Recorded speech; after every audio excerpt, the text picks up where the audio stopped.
નમસ્કાર, benefit business બુલેટિનમાં આપનું સ્વાગત છે. હું રાજવી. તો જાણીએ આજના મહત્વના સમાચાર.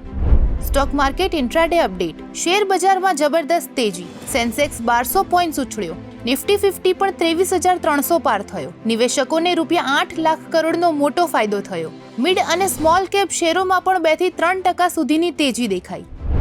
સોના ચાંદીમાં તેજી. MCX પર ઉછાળો. સોનાનો ભાવ ₹1,44,000 પાર થયો. ચાંદીમાં પણ 6% સુધીનો ઉછાળો નોંધાયો. ભાવ ₹2,32,000 પ્રતિ કિલોગ્રામ નજીક પહોંચ્યો. ડોલરમાં નરમાઈ અને ઊંચા વ્યાજદરોની ચિંતાઓ ઓછી થવાથી ટેકો મળ્યો.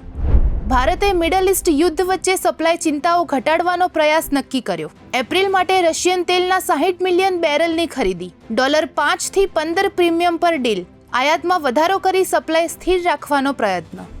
IPL હવે ગ્લોબલ સ્પોર્ટ્સ એસેટ તરીકે છબી બનાવતા તેના શેરોમાં પણ અસર દેખાઈ. RPSG વેન્ચર્સના શેરમાં 20% સુધીનો ઉછાળો. સન ટીવી નેટવર્કમાં શરૂઆતમાં તેજી બાદ ઘટાડો નોંધાયો. યુનાઇટેડ સ્પિરિટ્સ દ્વારા રોયલ ચેલેન્જર્સ બેંગલુરુ ₹16,600 કરોડમાં વેચાણની મોટી ડીલ નક્કી કરાઈ. તો આવા જ મહત્વના સમાચારો જાણવા માટે જોડાયેલા રહો બેનિફિટ ન્યૂઝ સાથે.